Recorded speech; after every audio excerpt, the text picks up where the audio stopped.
Hi, I'm Niamh. I'm Jen, and And we're we're Biz Biz Buddies. Buddies.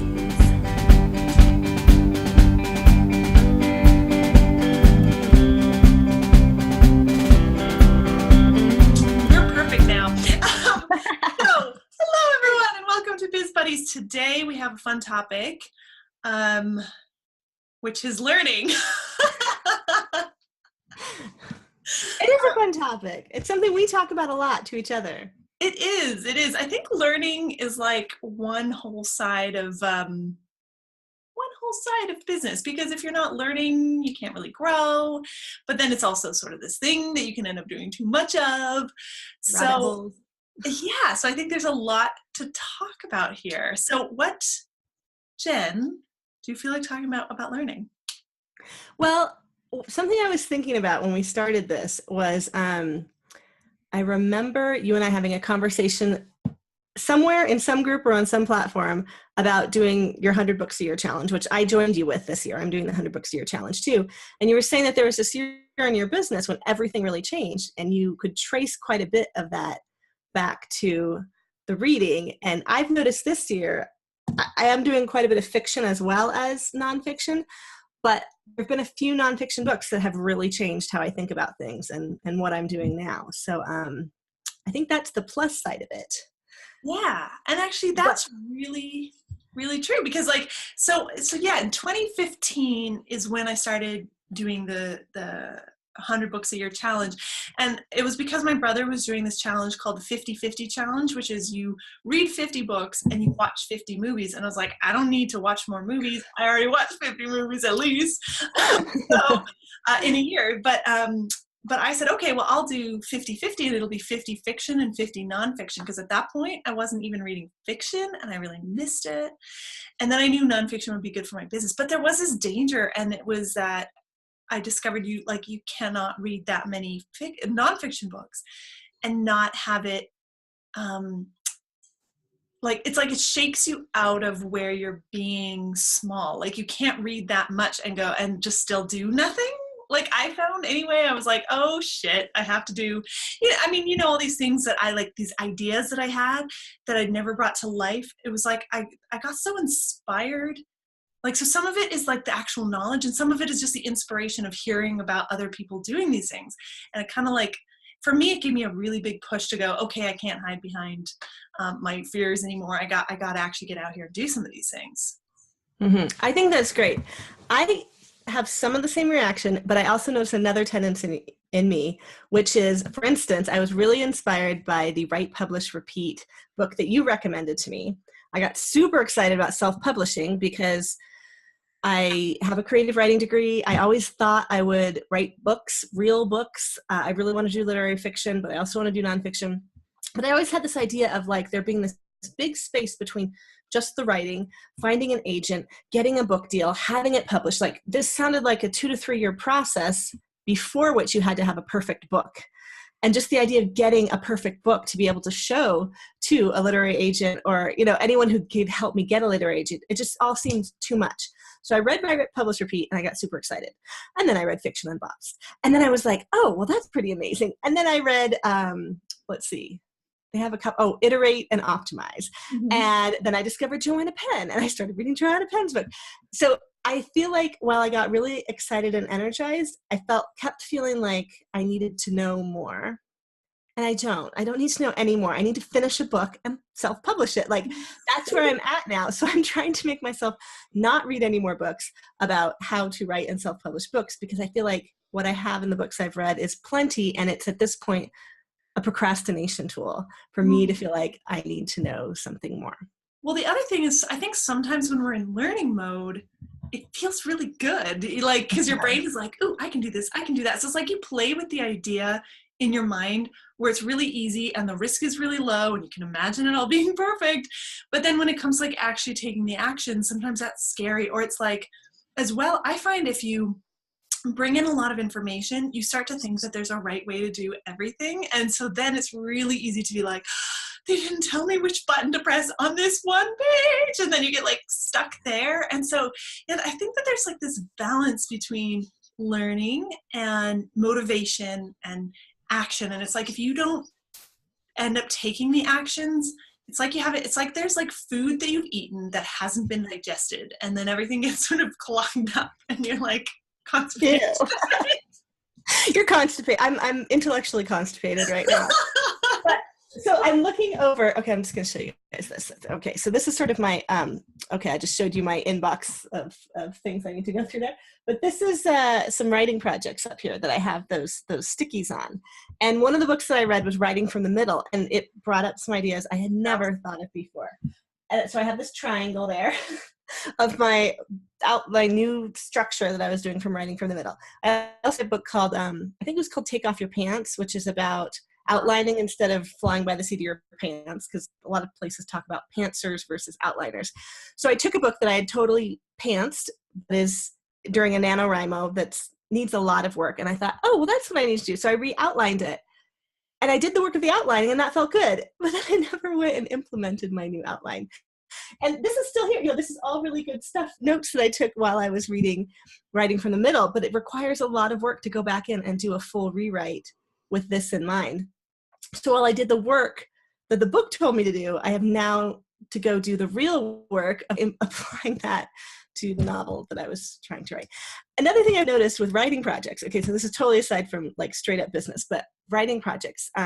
Early in the year, I worked really hard on this collection of interrelated short stories that I was doing. And I got to a point where I showed someone, I got some reader feedback, and it was like I had worked very hard in a very concentrated period of time. And at the end, I was like, okay, I'm showing it to someone. And I showed it to them, I got some feedback, and I went on to other things. And it was like I had worked so hard on it, and I felt such a relief to show it to somebody, but it was like I thought I was done, but it's still just in my hard drive. And this summer I had that. I worked on a memoir project about my childhood abuse, and that was a really, really hard thing to write about. So once I set it down and took a break, I had that feeling again of like, oh boy, that was really some hard work I did there, but it's still just on my hard drive. So once again, I'm like, I know it needs a massive rewrite and a lot more work, and I haven't picked it back up. Maybe then, so then, like, and this is actually kind of an interesting thing. I've heard a lot of people, you know, talk about courses and like all of this sort of like, there's like this glut of information out there that you can consume. And so instead of like looking at what sounds exciting, you look at like, where am I stuck? What do I need? And how do I get the thing that teaches me how to move past this point? So you're at the point where it's like, you have no problem writing. Like for me, that with writing, that's my problem. So I'm like, shit, I just need to learn how to like write regularly and like, and start there, where I do end up reading the same books you're reading, and I'm like, I'm nowhere near as like actually self-publishing anything. So I think, yeah, it's sort of about like choices, like what do we choose to learn? So maybe it would be helpful. And I mean, I don't know, I've seen any books that's like how to take it from a written manuscript to going through the editing process to getting ready to self-publish, because you have the info on self-publishing, you have the info on writing, so you're missing the info on like rewriting. I know there's a book called Rewrite Right. I've never read it, but it could be good. It could be useful for you. I'll take a note of that. Yeah. Also, I find it so daunting to go back and reread and rewrite things. Even with articles, I know I shouldn't do this, but a lot of articles that I write and publish are first drafts. I mean, I go back and line edit for mistakes, and you know, I run it through Grammarly. Sometimes I put things through Hemingway because I tend to have long sentences with lots of parts to the sentence that really should just be cut into separate sentences. So my brainstorming, you know, I'll go in and like tidy it up, but a lot of times I don't do an actual structural rewrite at all. Yeah, but I think that's part of like, that might just be part of your process, you know, and like everyone is different. Like for me, when I know when I was actually writing a lot, I couldn't do macro editing on it. Like I couldn't look at the big structures and like, I'm like, this is the way it is, it's written, so now it cannot be changed. But I could do the like micro editing, like, yeah, going through and fixing up the writing and making it sound better. So either, this might be a good point to either bring in more knowledge, or if you're getting to like, if there's something that you find super, super challenging, then that might be the point where like you hire someone. And that's actually, I think, part of learning is knowing, when do I need to learn this piece so I do it? Or when do I get someone else to do it? Because actually going through and learning this would pull me away from all these other important things in my business and my life. And I have been thinking about that what I might need is a developmental editor who has clean eyes as far as my project, like they haven't been in the middle. Like I feel like I'm kind of, my face is in the cake of it and I can't really see it. And they have experience with other people's books, like taking them from a messy cake into like something you can serve to people. Yeah, and there's people who love to do that. And so I think that's like another point to learning is like knowing when to learn and knowing when to just not bother learning. Like for me, I tend to overlearn. I want to understand how every aspect of what I do works. And I have a really hard time letting go of pieces. And over the past a year and a half, I've worked with an assistant. And that's actually really helped me bit by bit let go of like being in control of all the pieces, but I still love learning. Like, so sometimes I'll check out what she's doing and go, oh, that's really interesting. And I wonder how that came about. And sometimes I'll go look at the HTML stuff and get like really nerdy about it all because it's fun. And I really love I admire that in you, because actually before we hit record, we were talking about landing pages and lead pages and like setting things up quick, and me being like, well, I have lead pages, which you don't like because you use other things that are more involved, but I don't actually know how to set them up. I have to I'm like, I know all these different parts of things that you need to do, but I've never learned the tech, so I have somebody do the tech for me. But it also means if that person's not available in the moment when I want to just make something, I can't do it and I feel frustrated. And then that's when I'm like, I think I need to go learn a few more things just so I can throw something up quickly and easily. Yeah, if you know the basics, there's something really empowering I find about understanding how stuff works. And I know that's also like an aspect of my personality that I really enjoy it. I don't want to just look at the box. I want to open it up and see what's actually going on. And then when I get it, it's like, oh, it's really exciting. But then I sometimes have trouble with the action part. Like, for example, I've read a ton of the same books, about writing that as you have, and I've written like nothing this year, and you've written several manuscripts now. Several unfinished manuscripts. Yeah, actually, I was thinking of that earlier. Like, if I could just buckle down and finish one thing after another, like I could potentially have 4 books out, by the end of the year or into next year, because there are 4 distinct things that have at least like 36,000 words in them or so. Yeah. And I just can't seem to finish them. But when you start a project, you finish it, like for instance, that Challenges with Impact that we talked about a couple episodes ago, I was talking about a new offering that I was going to do at the same time. And you not only like built your sales page, your landing page, you sold it out and you've started delivering it. I have gotten my Mastering Money Matters standalone self-study course together, which is like, a year in the making or so. But that podcast powwow offering that I talked about in the episode, I wrote some copy for it. It doesn't have a sales page. There's no buy button. There's nothing. People can't get that from me yet because I have not finished it But yet. you have created a funnel because I have opted into it. So yes, I made a funnel. And if you guys want to see my funnel, I'll put a link to the guide. You get a free guide. And then I've never done a real funnel before. So if anyone wants to see what my funnel looks like, you can opt into my free guide and then you get some emails. And then it gives you a low price product that you can try or not try. And then it leads you eventually to Mastering Money Matters. So I'm trying this out for the first time. And it took me forever to put it together. But here's the other funny thing is like you sold a whole bunch of one-on-one clients and a whole bunch of, the original version of Mastering Money Matters before you turned it into this course to lots of people without ever doing a funnel. And that's cool as well. That's true. I didn't do a funnel for it first time around. I just, it was a membership group. So it was a pretty low priced monthly thing. Yeah. I mean, and this is low price too. It's under $200 if you go through the funnel and get the discount code. So that's another reason you might want to try my funnel. But it's, it was just a low monthly cost. So that felt comfortable enough for me to offer directly to past clients. That's the early group was past clients. That's who I got in the first month. And I, just through talking to people ended up joining. But you're right. I think it was just through personal connections originally that I managed to sell that.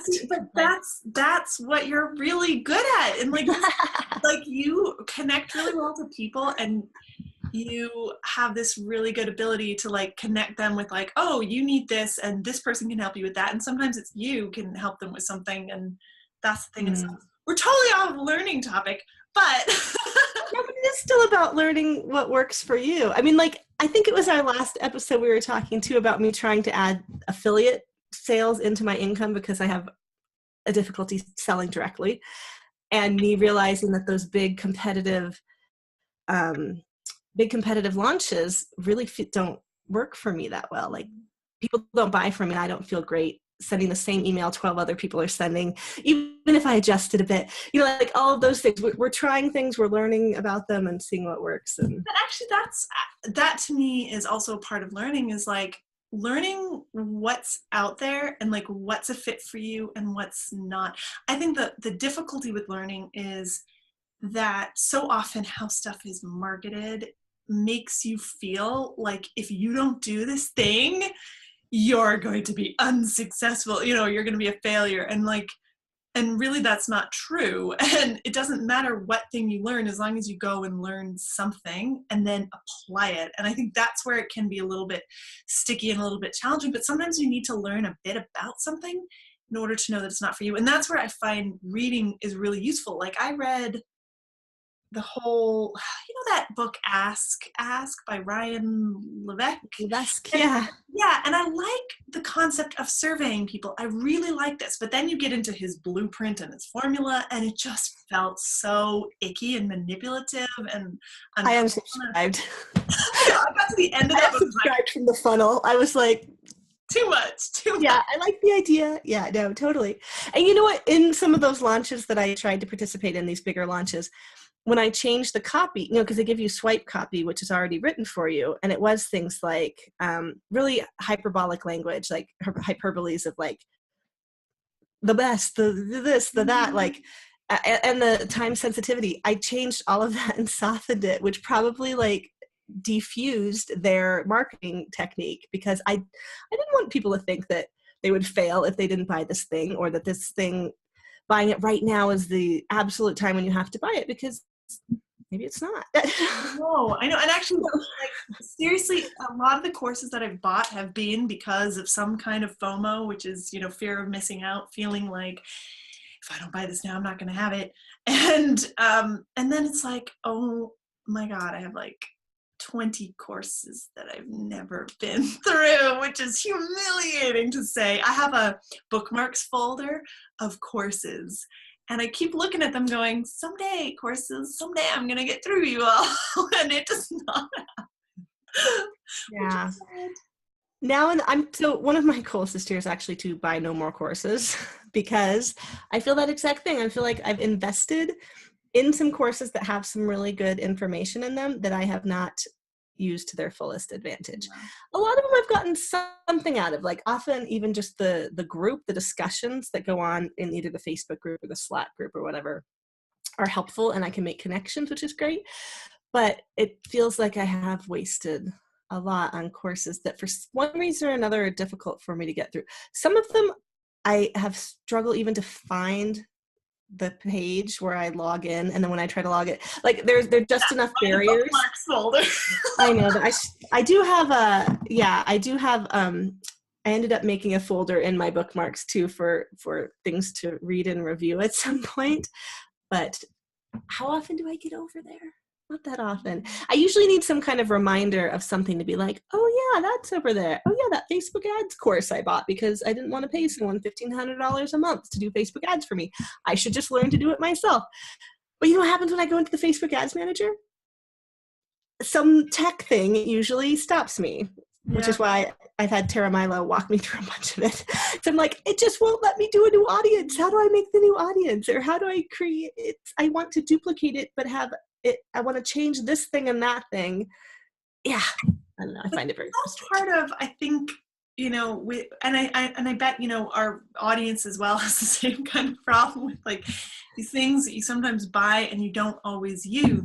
And so I like to now lean more towards get stuff that has to either do with something that I want to learn right now because I'm planning on applying it right now, or something that has some other aspect that I want. Like like you were saying, the community or the way to connect with people. I'm finding, and I think a lot of us, like online entrepreneur people, are moving that way where, you know, you're looking for like the shorter, digestible nuggets of information, but you probably have more information than what you need. And then it's like, okay, how do I use this, and getting support systems like people and stuff in place to use it. And I'm finding that that's what I do. Like, I have courses, which will remain unnamed, that I've owned for 2 years that I've never been through because I watched a couple of the lessons and realized it was exactly like the book that I had already read.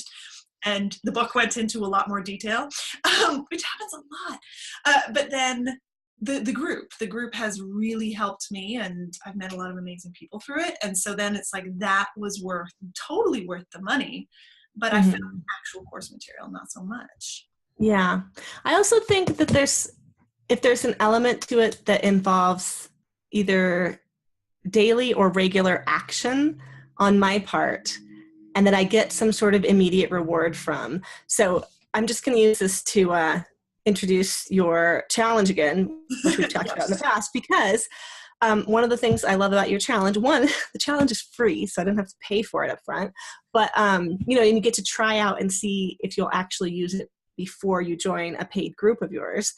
So going in and video marketing, because I don't think we've talked about it this episode, but yeah, it's a video marketing challenge or video. Yes. So yeah, it's the Ignite challenge this time, right? The 30-day one that's coming up. Okay, so the 30-day challenge coming up. I think it was May of 2016 the first time I did your challenge? Maybe. I think it may have been. And so I signed up for it, and I really was not using video at all in my business at that point.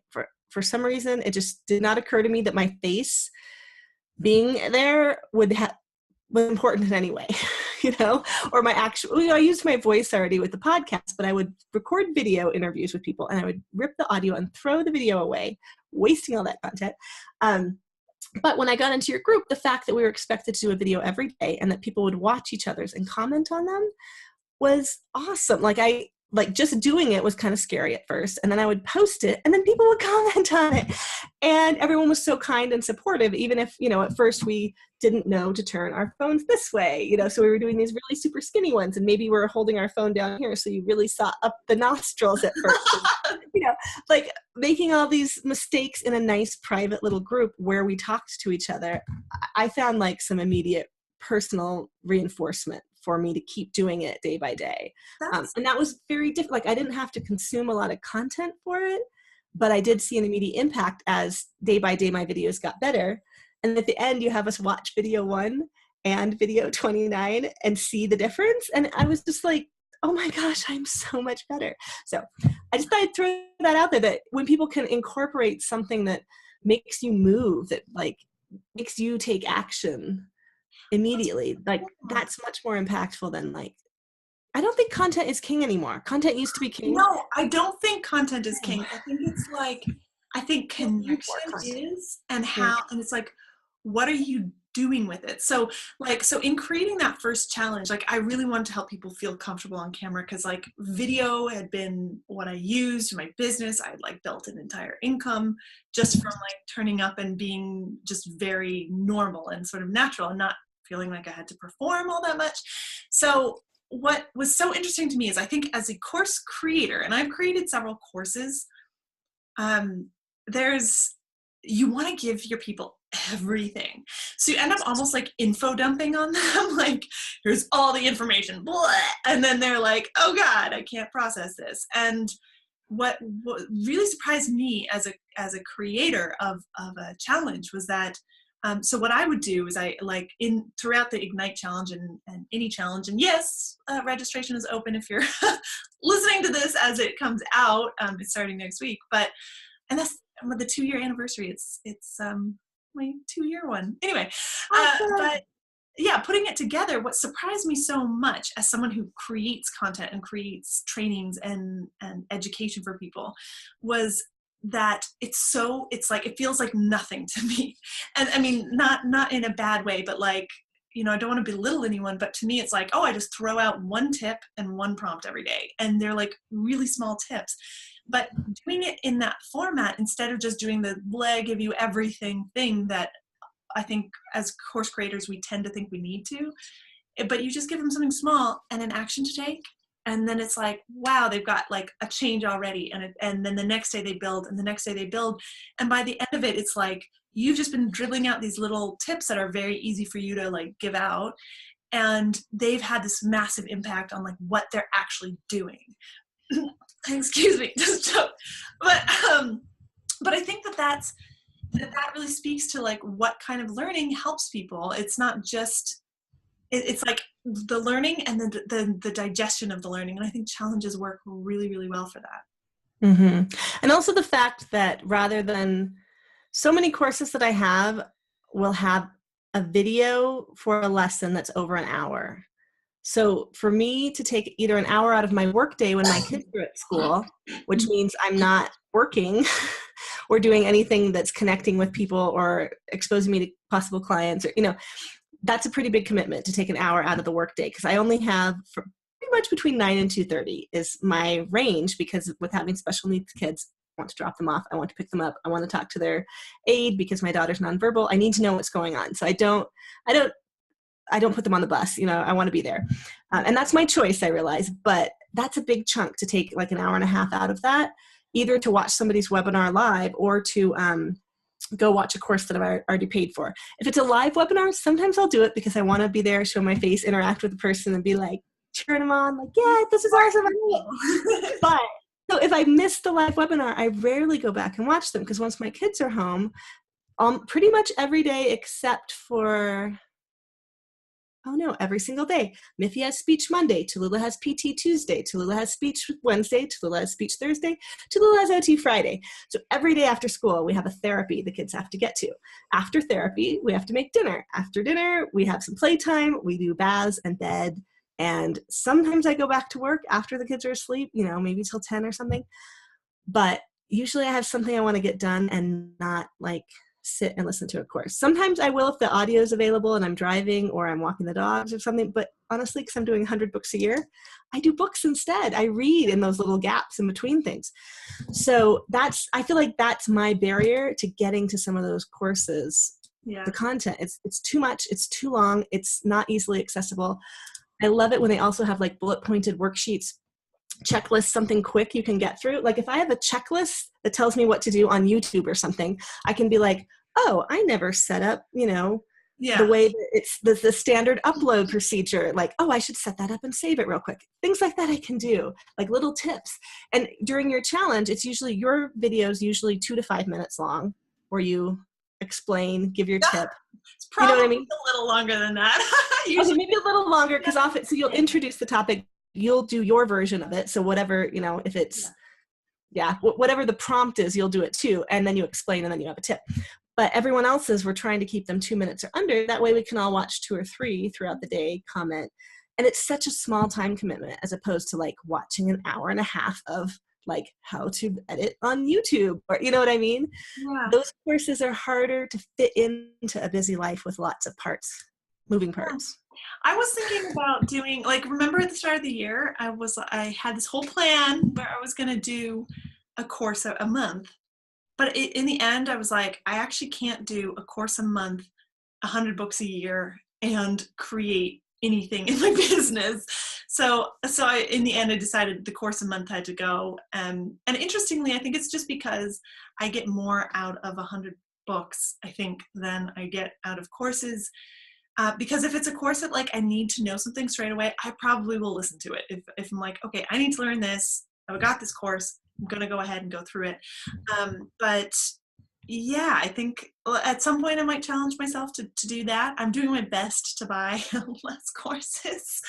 And I think there's something about learning that's like figuring out what works for you and then going and seeking that out. So for me, and I think for a lot of people, what works is small digestible stuff that has some kind of accountability, community, something to help you like digest it and use it.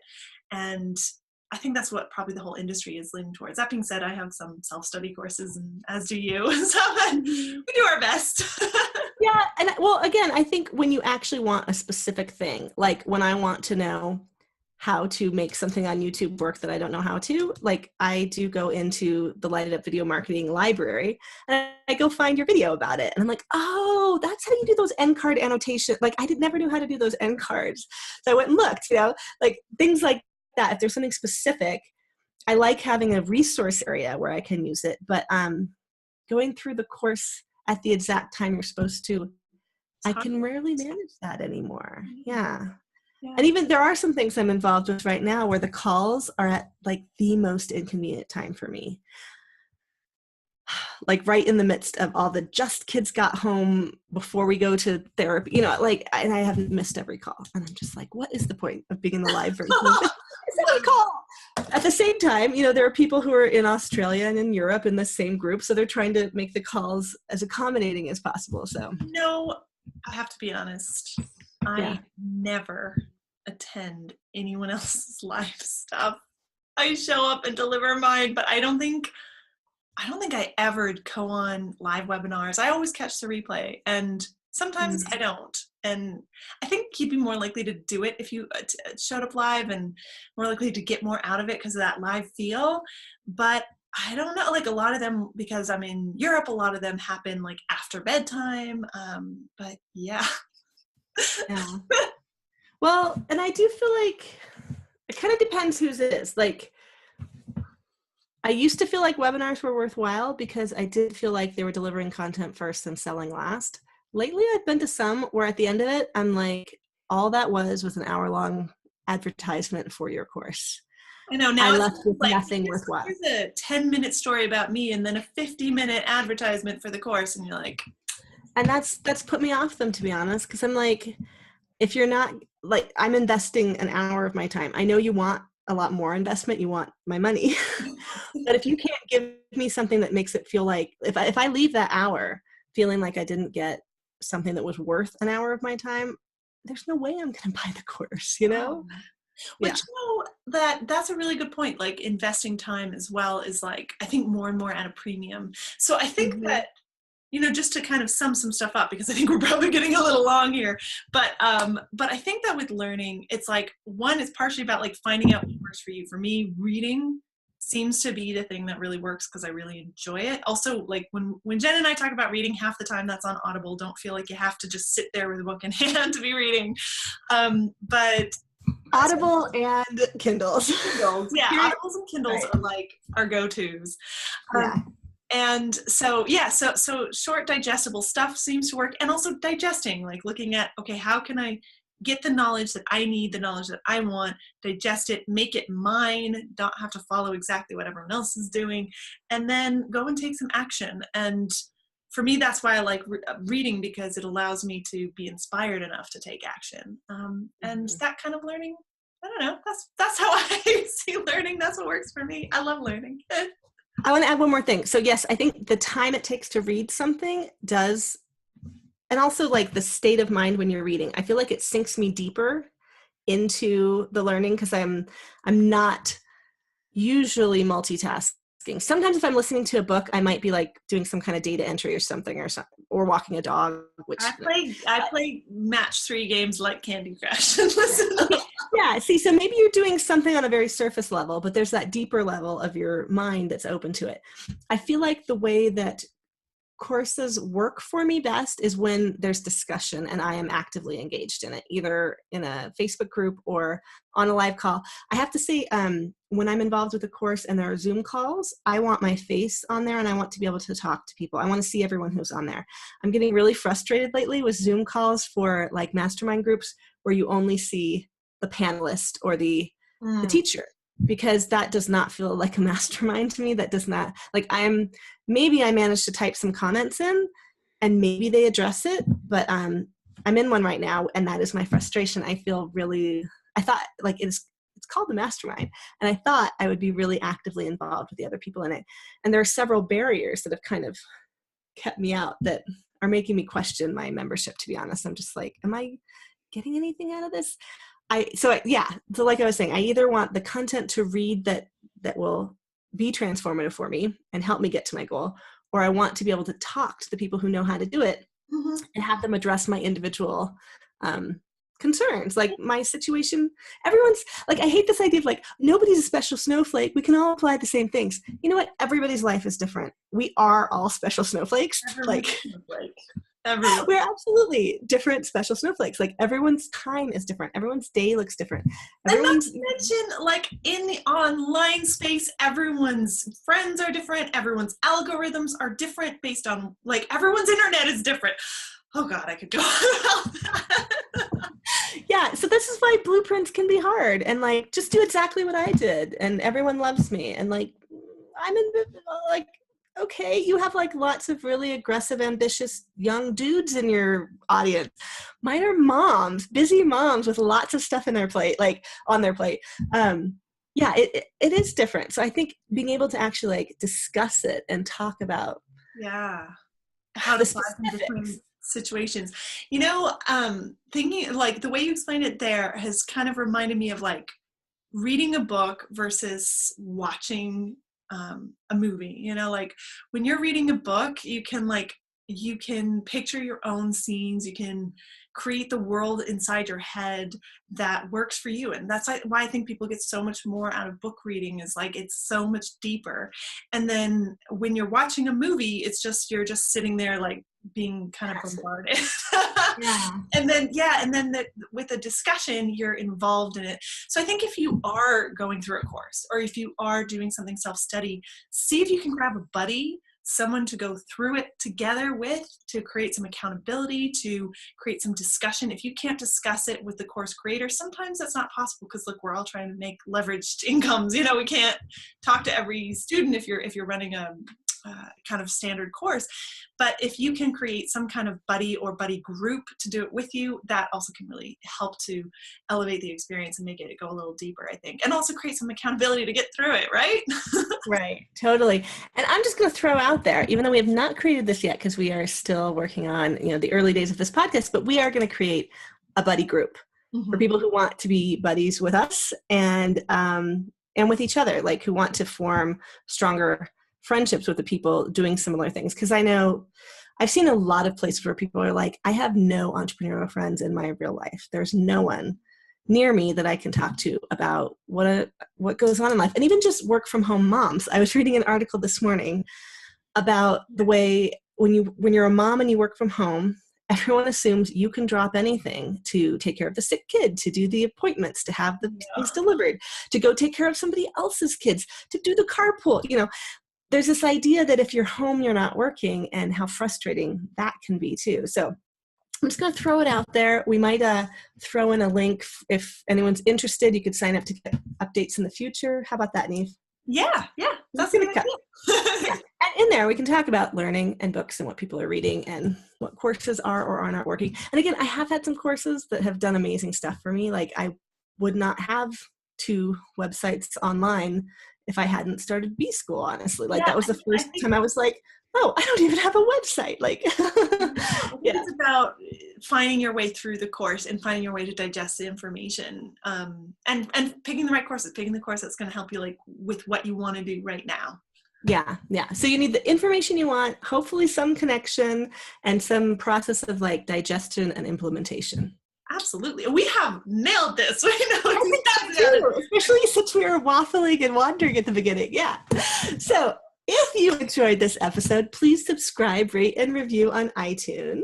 And over on YouTube, you can go ahead and subscribe and leave us a comment and let us know what your opinions are on learning. How have courses and reading and all that stuff gone for you? Awesome. Thanks so much, guys. We'll see you next week.